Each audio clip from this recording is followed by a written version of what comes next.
Sanibonani, welcome back to a video. Ngiyabonga kakhulu ukuthi ungene. Thank you very much. Ngicela usubscribe mangaba subscribe ase believe subscribe. Ulike video, share video as well as ukubuka nama ads. Na kule video guys sokukhuluma ke ngoMakhwela unkosikazi uMzamsele kuke wesihlanu wife number 5. So now I can see udaba lwakhe around as she is the topic nowadays. Ungundaba mlonyeni in my language, okay.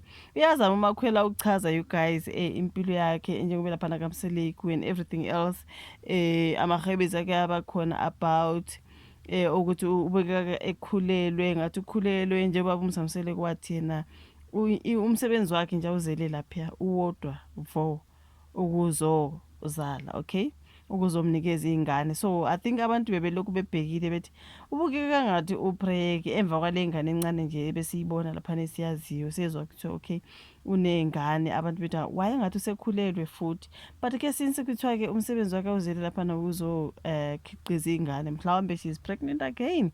Ngibe ngabona abantu ke beyixoxa leyo ndaba kusho ukuthi ke iyahamba yaze yafika kuMakhwela kwazi kwasho ukuthi akaclarify udaba lokukhulelwa aphinde futhi asazise ukuthi uqhubeka kanjani lapha koMseleku because as we know ukuthi she is now joined uThando Nesithembu and yeah man unkosikazi wesihlanu kaBaba uMzamseleku emveni kukaMangwabe, okay, ngene owelama ke uMangwabe.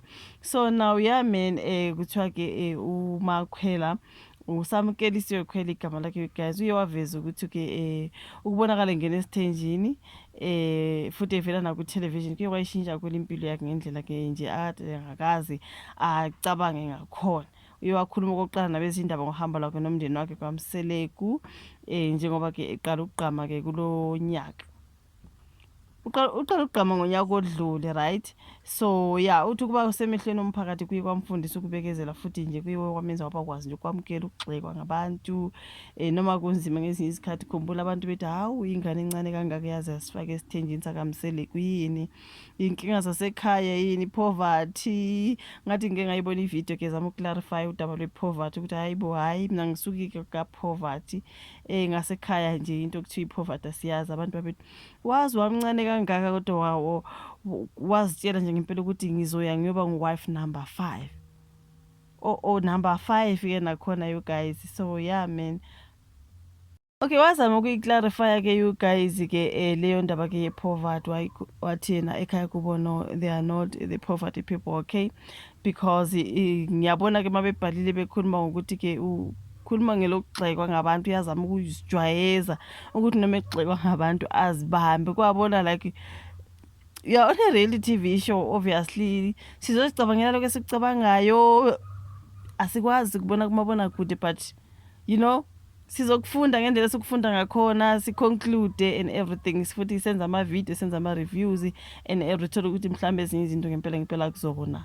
So I think that's what she is stating ukuthi uyazama ukujwayela ukugxekwa noma ngabe kungasiqiniso lezinto ezishoyo mhlawumbe ukuthi okay wahanjiswa lapha yi-poverty.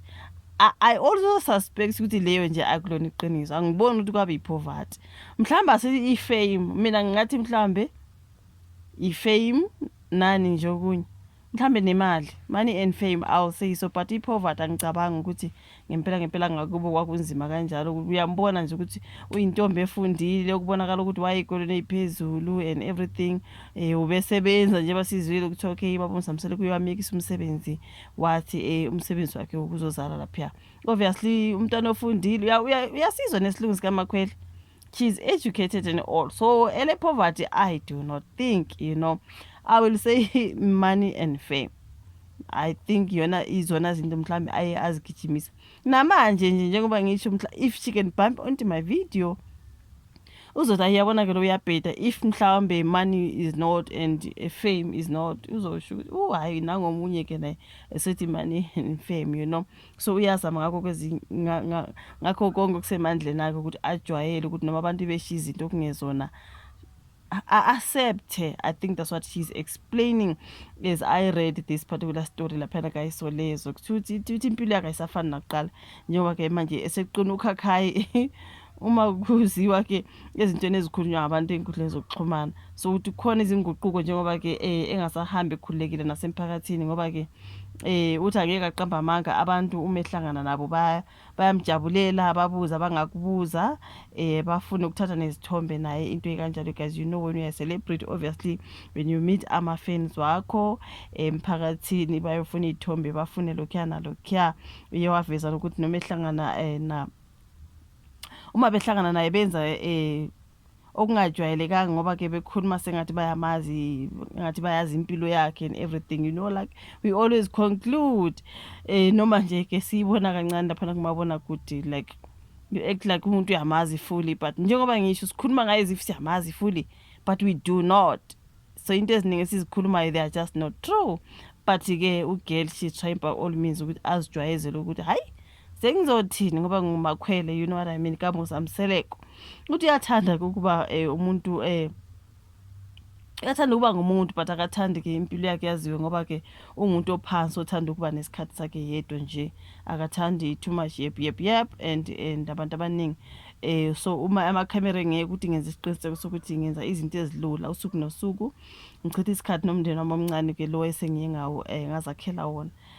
So mayelana-ke namahebezi asabalele kamva kokuthi ngizithwele, hhayi uveze ukuthi amaphosiso-ke lawo ababukeli balolu hlelo. Uthe abaqhubeke bona bajabulele nje uhlelo, konke okuvela kulo kwenzeka ngempela emndenini ehlukene, nakulona-ke owakhe asiyawazakhela wona-ke.